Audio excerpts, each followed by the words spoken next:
Bueno, este circuito es un inversor de giro de un motor de corriente continua que está controlado mediante un relé que dispone de dos conmutadores.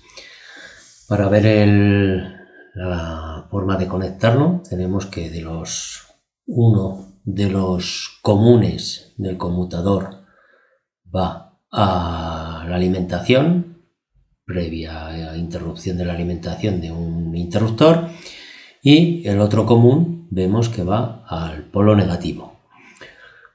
Luego tenemos que el motor está conectado en paralelo con un diodo LED y una resistencia para cada uno de los giros, y luego tiene dos finales de carrera.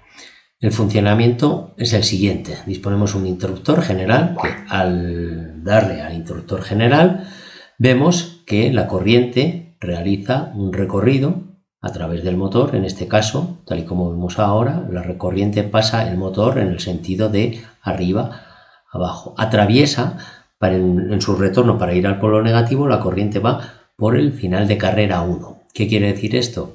Que si en algún momento el motor dispone de un dispositivo que es capaz de abrir el final de carrera 1, lo que vamos a ver es que el motor se parará. También, para indicarnos el sentido de giro, aparece este diodo de color rojo.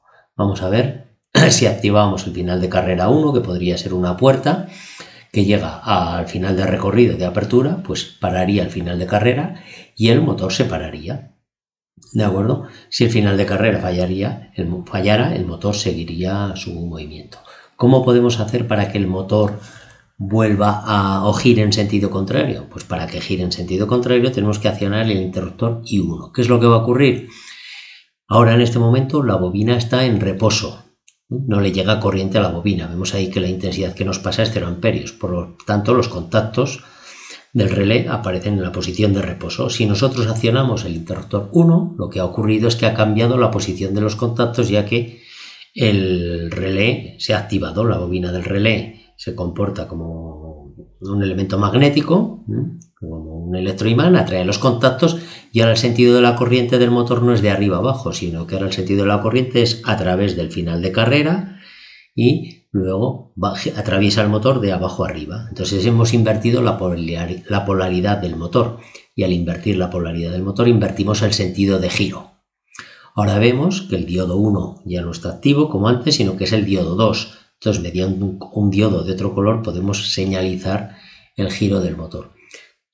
Para indicar que el giro del motor, o que el motor ha llegado ya a su recorrido, en el caso que comentábamos antes de una puerta que ha finalizado, ha bajado ya hasta el final, o está completamente cerrada, se accionaría este final de carrera que va a interrumpir el paso de la corriente, y por lo tanto pues el motor se va a parar, y también el diodo LED se parará.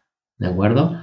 Vamos a repetir el proceso de nuevo. Entonces, si desactivamos el interruptor, ya no alimentamos la bobina, los contactos están en la posición de reposo y vemos el sentido de la corriente que atraviesa el motor de arriba a abajo.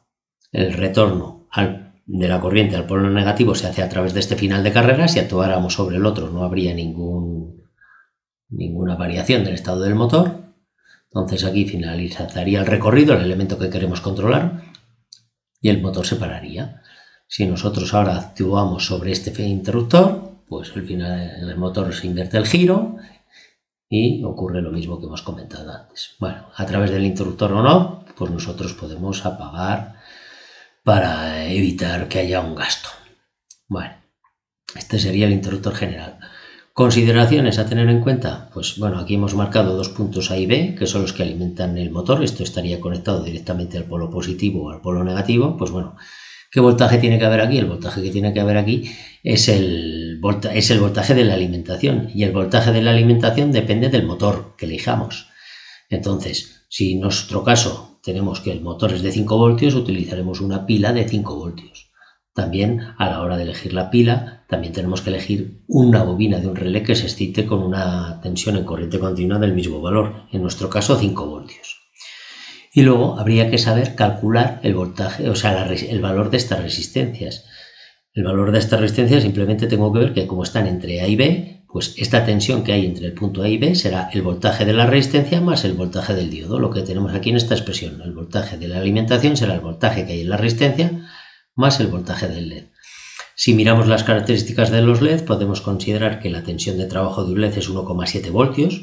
Si no pusiéramos otro LED, miraríamos las características del fabricante, y la intensidad que tiene que atravesar es 0,2 amperios. Bueno, pues sustituimos 5 voltios de la alimentación es igual a la tensión en la resistencia es la intensidad por la resistencia. Por estar en serie, la intensidad que atraviesa el diodo LED tiene que ser el mismo de la resistencia, más los 1,7. Despejando aquí la resistencia nos daría un valor de la resistencia de 165 ohmios. Nosotros hemos cogido un valor lo más próximo posible y que sea un valor comercial, que en nuestro caso es de 220 ohmios.